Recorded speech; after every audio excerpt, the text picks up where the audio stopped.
Okay, so as I mentioned in a previous video, this is the time when we're going to bring everything together in an economic application, and we're eventually going to graph a very complicated economic model, and we're going to graph it completely from beginning to end, and one that is most realistic. In other words, with a cubic cost function involved.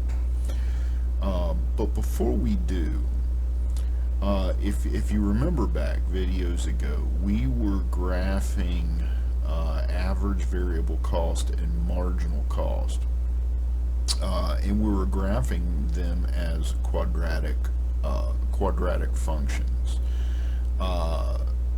One cost that we left out, however, is the average total cost line. Okay, the average total cost graph. Now we have to go back. Just a very brief moment in what a typical cost model looks like. If you remember back in introductory microeconomics, a typical cost model is going to graph something like this. Okay, you're going to have marginal cost, you're going to have average variable cost, and you're going to have average total cost. Okay, now if we remember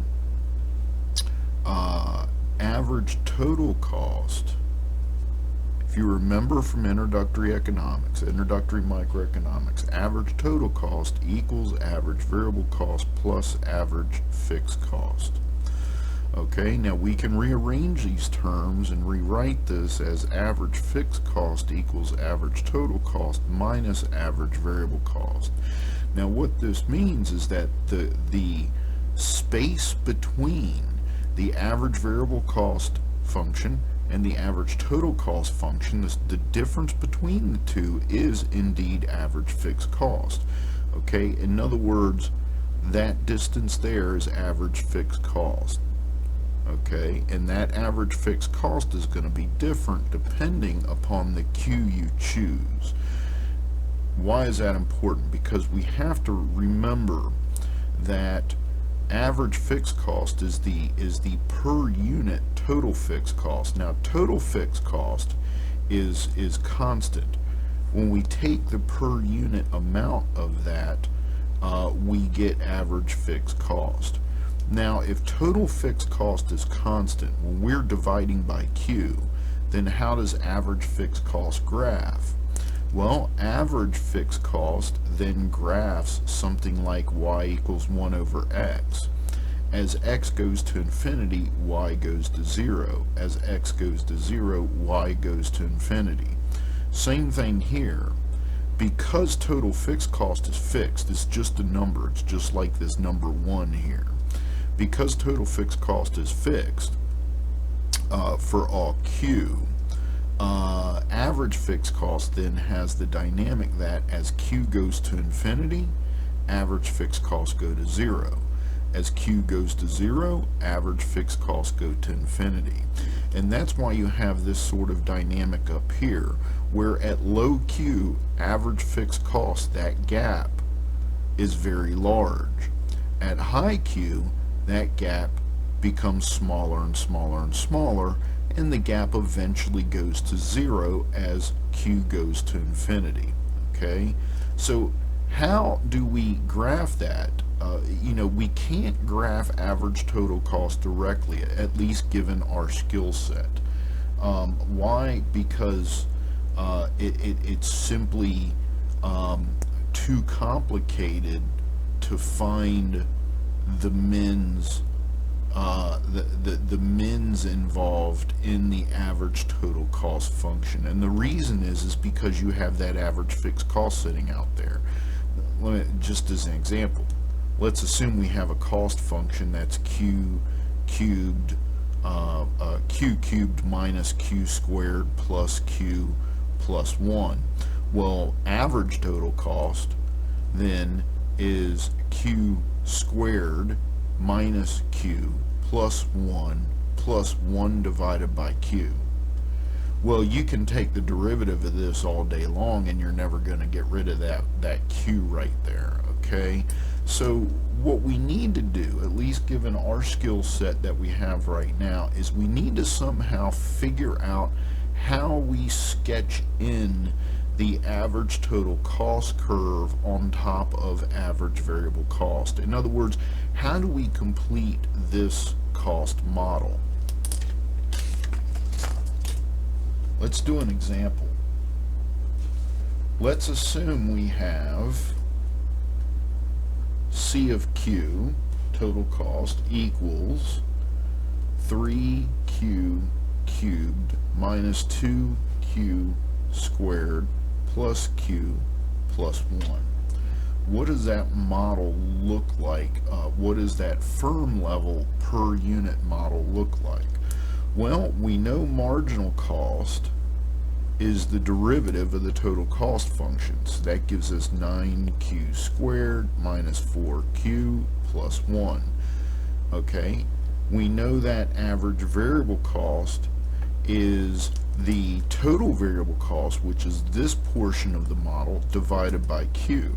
So that gives us 3q squared minus 2q plus 1. Okay, average fixed cost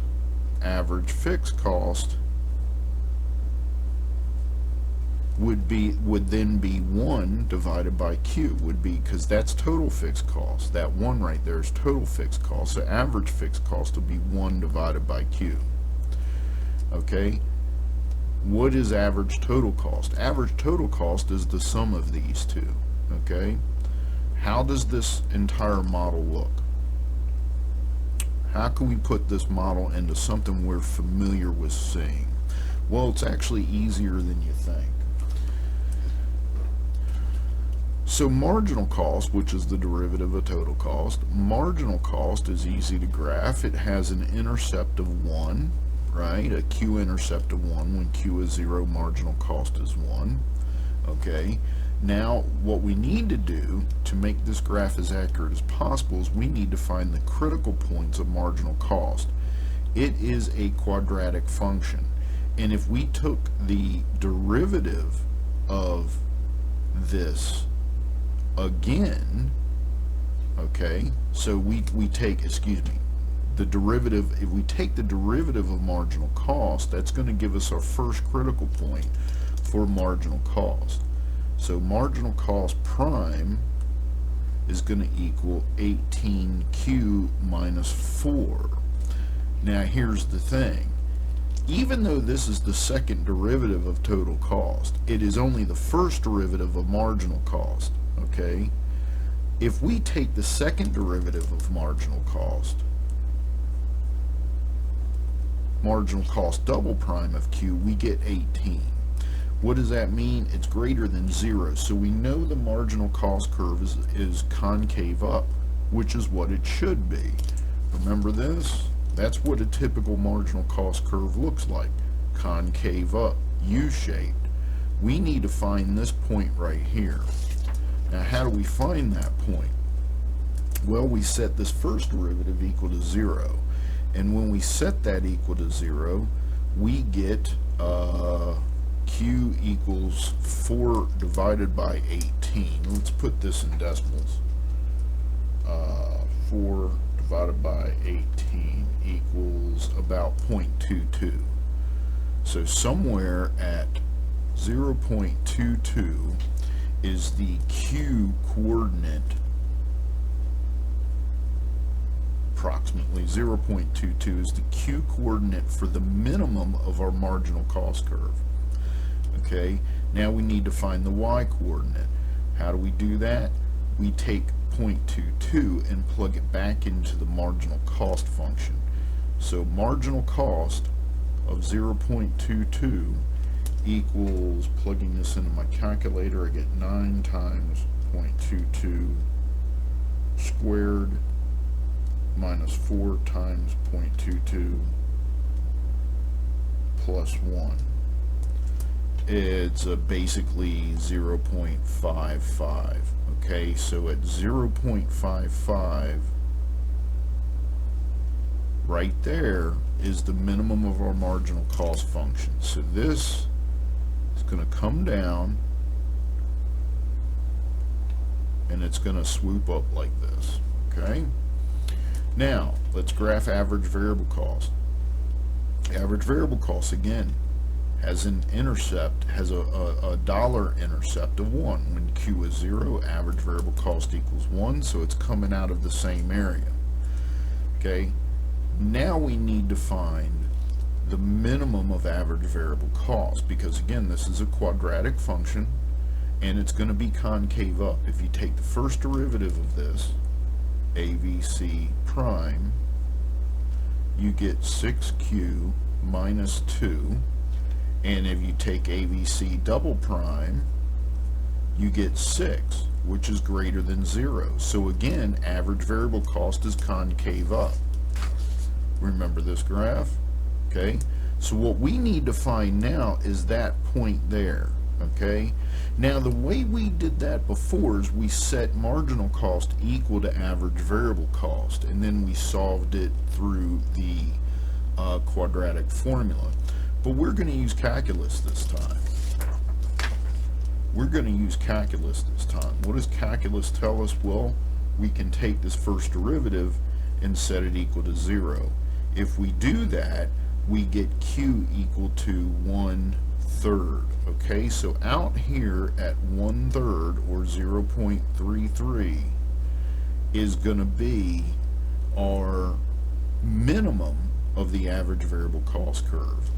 Now we need to take this 1/3 or this 0.33 and plug it back into our average variable cost function in order to find the dollar coordinate for that. And when we get that, is what we get is 3 times 0.33 squared minus 2 times 0.33 plus 1 gives us 0.67. So about up here, 0.67. That is the minimum of our average variable cost curve. Okay, so the average variable cost curve comes down like this, has a minimum at that point, and then swoops up. Okay, we're almost there. What do we need to put in now? Well, we need to put in our average total cost curve. Now again, remember, average fixed cost has this 1/x sort of dynamic to it.